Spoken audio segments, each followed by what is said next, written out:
My grandma left me her house worth £500,000 and all of her cash while leaving my dad and brother with absolutely nothing. The lawyer sat across from me in that cold office while my two aunties gripped their bags because the tension in the room was thick enough to cut with a knife. I watched my dad's face turn a ghostly shade of white as he realized his own mother had erased him from her legacy, and I felt a strange pit in my stomach because I didn't understand why she would do this to him. During the proceedings, the lawyer handed me a sealed envelope written in my grandma's shaky handwriting a year before she passed, and my heart hammered against my ribs while I broke the wax seal. The letter explained that my granddad had disowned my dad decades ago because my brother isn't actually my dad's biological son, and my parents had kept this a dark secret from us our entire lives. My granddad was so vehemently against my dad marrying my mom while she was pregnant with another man's child that he cut him off for good, and now I am holding the proof of a lie that has lasted 30 years. The truth is a silent killer. I walked out of that office feeling like the ground beneath my feet was made of glass, while the Oxford air felt colder than usual against my skin. My dad tried to catch my eye in the parking lot to talk about the money and the house, but I kept walking because the weight of the letter in my pocket felt like a lead weight pulling me into the earth.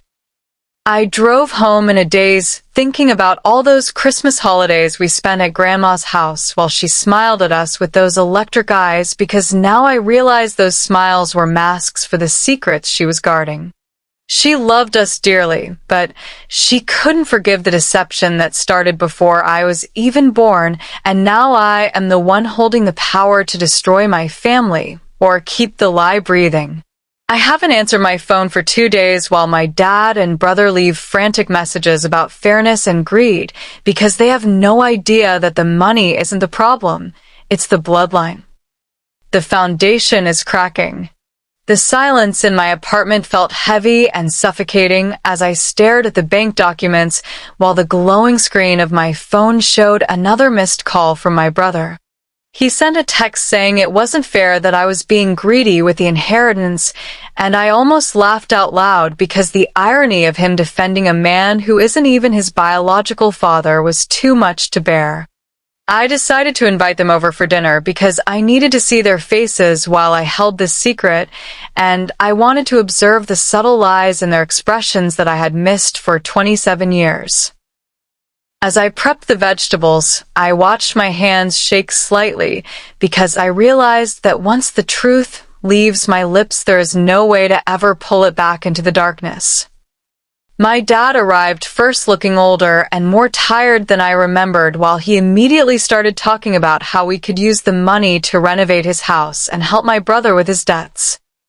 He spoke with such a sense of entitlement that it made my blood run cold while my mom sat beside him nodding along as if her entire life wasn't built on a mountain of hushed whispers. Lies have long shadows. We sat at the table, and the sound of forks hitting porcelain was the only thing filling the room while I watched my brother laugh at a joke my dad made. I looked at his eyes and tried to find a resemblance to the man sitting across from him, but all I saw were features that belonged to a stranger I would never know. My mom caught me staring, and her smile faltered for a second, as if she could sense the shift in the atmosphere while she reached over to pat my hand and told me how proud my grandma would be of me. I felt a surge of cold fury because she was using a dead woman's name to manipulate me into sharing money that was never meant for them in the first place. I stayed quiet while they discussed travel plans and new cars because I wanted to see exactly how deep their greed went before I showed them the letter that would end their world. The trap is set. My brother started talking about a business venture he wanted me to fund while he leaned back in his chair with a confidence that felt unearned and hollow. I looked at my dad, who was nodding in agreement while he explained that family looks out for family, and the words felt like a slap across my face because of the massive lie they were protecting. I realized then that my grandma didn't leave me the money to be generous, but she left it as a weapon to finally force the truth into the light where it belonged. I asked my dad why he thought Granddad stopped talking to him all those years ago, and the room went instantly silent while my mom's glass froze halfway to her lips. He cleared his throat and gave the same old tired story about a toxic relationship and university disagreements while his eyes darted to the floor because he couldn't maintain eye contact with me anymore. He is running out of time. The air in the room became thin and hard to breathe as I leaned forward and asked my mom if there was anything she wanted to tell me about the year my brother was born. She tried to laugh it off as a joke while her face turned a pale shade of gray and she started fiddling with her wedding ring as if it was burning her skin. My brother looked confused and asked what I was talking about while I reached into my bag to touch the edges of the letter because the power I held felt like a physical heat in my hand. I told them that the inheritance lawyer didn't just give me a bank statement, but he gave me a history lesson that changed everything I thought I knew about our family tree.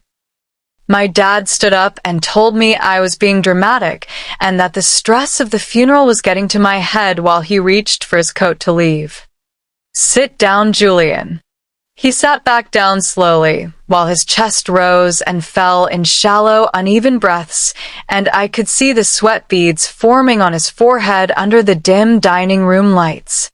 I told them about the letter my grandma wrote while she was still alive, and how she explained the exact reason why Granddad had excommunicated his only son. My brother was looking back and forth between us with a frantic expression because he started to realize that the tension wasn't just about money, but it was about his very identity. I described the contents of the letter without revealing the big secret yet, because I wanted to see if they would confess on their own and give me one reason to trust them again. My mom started crying silently while she looked at my dad for help, but he was staring at the wall as if he could disappear into the wallpaper if he looked hard enough. The clock is ticking. I asked them how they could let me believe a lie for 27 years while they let my brother grow up thinking he was someone he isn't, because the cruelty of that deception was worse than any financial betrayal. My brother slammed his hand on the table and demanded to know what was going on while his voice cracked with a fear that made my heart ache for him despite my anger. I felt the urge to stop and just give them the money to make the pain go away, but then I remembered my grandma's electric eyes and how she suffered in silence for years while her family lived a lie. I told them that the money stays with me because it was the price of the truth, and I wouldn't fund a lifestyle built on a foundation of secrets and shadows. My dad finally looked at me, and his voice was a whisper as he asked if I had really read the whole letter while his eyes pleaded with me to stay silent for just a little longer. "The levee is breaking." I pulled the letter out and laid it flat on the table while the white paper seemed to glow under the lights, and I watched my mother bury her face in her hands because she knew the end had finally arrived. I read the words out loud while my voice remained steady and cold, and I saw my brother's face transform from confusion to absolute horror as he processed the fact that the man he called Dad was a stranger in blood.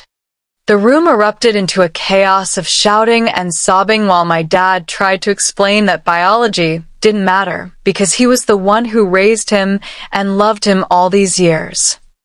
I shouted over to them that the problem wasn't biology, but it was the 30 years of coordinated lying while they watched Granddad die alone and bitter because of a secret they refused to acknowledge. My brother stood up and walked out of the house without saying a single word while the sound of the door slamming felt like the final gavel in a long and painful trial. The family is gone.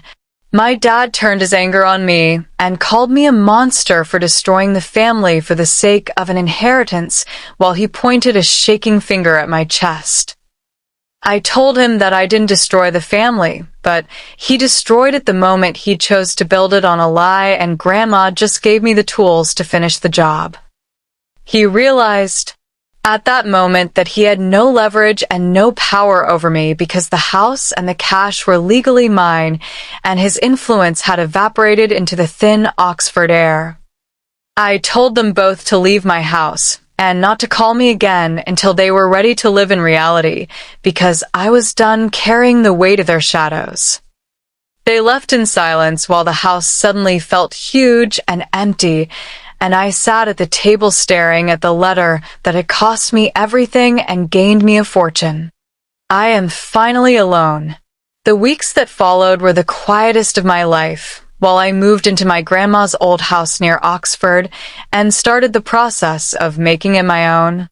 I sold most of the old furniture, but I kept her favorite armchair by the window where the sun hits the floor in the afternoon because it reminds me that some things are worth preserving. My brother hasn't spoken to my parents since that night while he tries to find his own way in a world that looks completely different to him now, and I check in on him from time to time because he is still my brother in every way that counts. My dad sent one final email asking for a small portion of the cash to pay for his mounting bills, but I deleted it without responding because the bank account is closed to those who trade in deception. I don't feel greedy or guilty anymore while I walk through the garden Grandma loved so much, because I realized that the inheritance wasn't just money, but it was my freedom from their web of lies. The debt is paid. Life is different when you aren't waiting for the other shoe to drop or wondering why there is a wall of silence between you and your past. I spend my evenings reading by the fire, while the ghost of the old secrets has finally been laid to rest, and the air in this house feels light and clean for the first time in decades. It is a strange feeling to be the guardian of a family's end, but there is a grounded peace in knowing exactly who you are and where you come from without any hidden footnotes. I have chosen to live a life of absolute transparency because I have seen firsthand how a single hidden truth can rot a family from the inside out until there is nothing left but dust. The house is quiet now, but it is a good kind of quiet, and I think my grandma would be happy to know that her gift finally brought the truth home. I am the master now.